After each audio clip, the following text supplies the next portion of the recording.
includes questions from the Johnson Space Center. Please stand by for a voice check from KSC&PAO.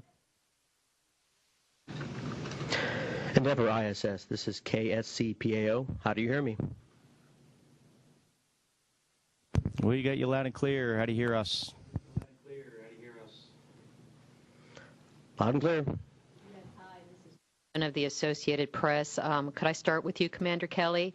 I know you've been chatting by phone with your wife daily. I'm just wondering, have you had a chance to video con with her yet, or is that in what days are left of your mission? Yeah, the plan is to do that tomorrow, as a matter of fact. So I plan to do it from the cupola, give her a chance to look outside, look at the space shuttle dock to the space station. That's an incredible view to see Endeavour sitting there with the planet just below its tail. You can see, I mean, you're pretty close, and I'm looking forward to talking to her. I've been speaking with her every night before I go to bed. It's her morning, but it'll be nice to do it via video, be able to see how she's doing, and for her to join us on board the space station for a little bit. How long of a session do you expect that to be, and is it going to be a special treat for you to see her post-surgery with the repairs to her skull? Well, I think she still has bandages on, so you know, I haven't really thought about what to expect. The amount of time is, I think it's about 20 or 30 minutes. Those things typically are. Hopefully it'll be in a day pass, so I could show her some neat views of the Earth. Thank you. And I'd like to ask a few of the shuttle crew members their thoughts, their reflections on Space Shuttle Endeavour's. You know, the flight's almost over. This is almost it. There's just a couple more days left for flying for Endeavour. What are your thoughts when you take a moment to pause and think about that?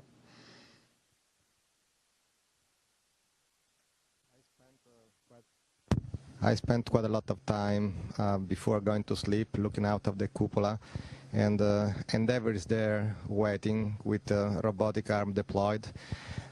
This is my first opportunity to fly on the shuttle, and I need to say that it's a great machine.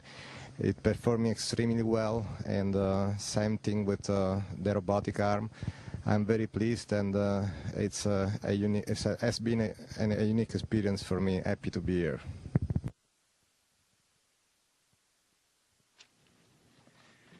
Todd Halverson of Florida Today for, I don't know, one of the American guys.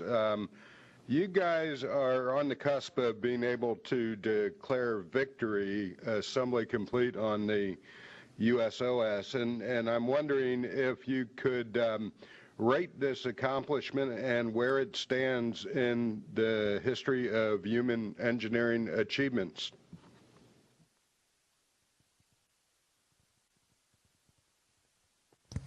Yes, you're absolutely right. You know, we have one more EVA that's going to leave the boom from the shuttle behind that can be used for helping us reach different parts of the space station robotically if needed later. We've already installed a pallet of external spare equipment, and but you know, the part that we've added that was most significant on our mission was the alpha magnetic spectrometer.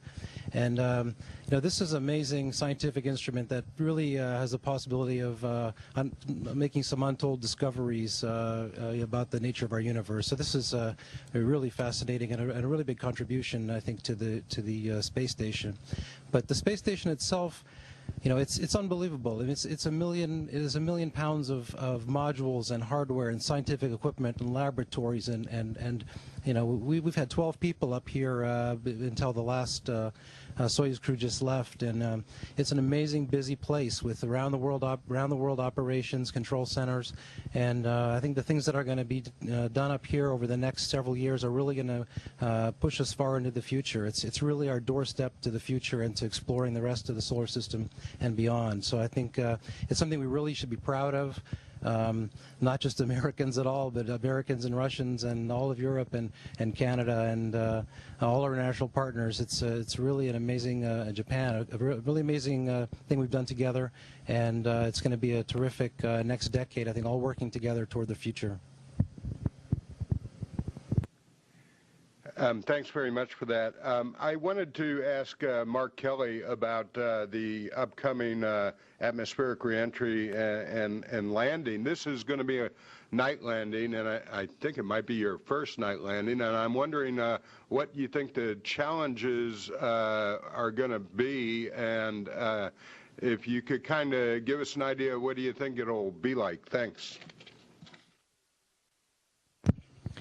Well, the biggest challenge is it's going to be dark. You know, that's, you know, night landings, the fact that you don't have a horizon out the window could be a little bit more of a challenge, but these are mostly instrument approaches. I mean, they really are. I mean, we fly the equivalent of what an ILS would be in an airplane. It's a much steeper glide slope, about 20 degrees instead of about 2 or 3 degrees.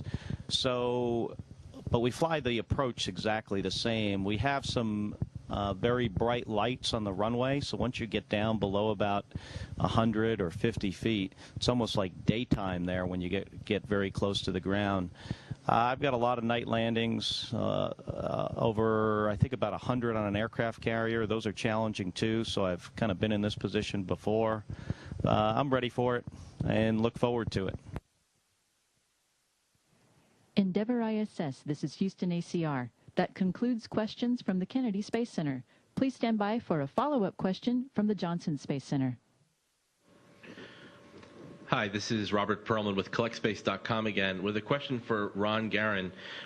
The shuttle crew brought up with them Lego sets as part of an educational outreach project, and I know Katie Coleman was quote-unquote trained by her son with the expectation that she would be building them.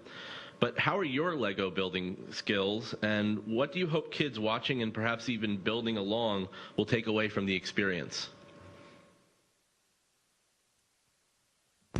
Well, I mean, education outreach is a big part of what we do at NASA. I think just the fact that we're flying in space and the amazing things that we're doing in space are very inspiring. I know when I was a kid, I was inspired by the space program.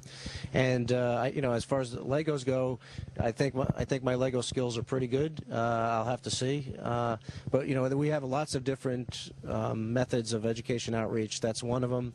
And, you know, I think that's... You know, one of the reasons why we have the space station is to inspire the next generation. Hey, it's Bill Harwood one more time with a question for one of the Russian guys, if I can, for Commander Borisenko. You've been up there for a while. I'm wondering what your impression of life in the space station is and how you're enjoying your stay so far.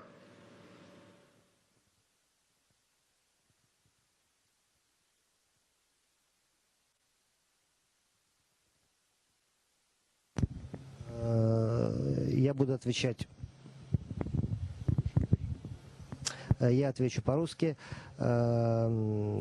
Наша жизнь на станции – это жизнь, которая полна работы. Мы работаем 24 часа в сутки, и даже когда спим, все равно мы готовы в любой момент отреагировать на все нештатные ситуации, которые у нас могут произойти.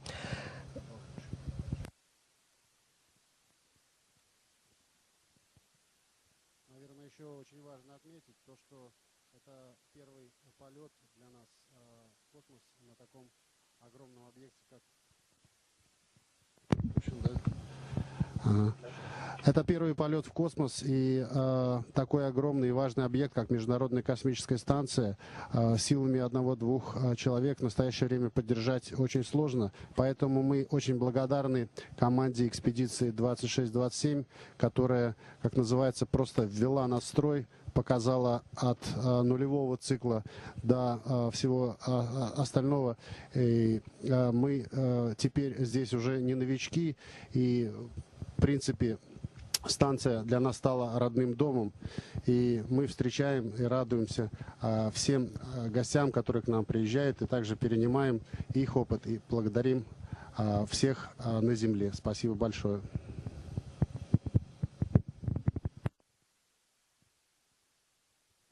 Endeavour ISS, this is Houston ACR. That concludes questions from the Johnson Space Center. Please stand by for a voice check from ESA.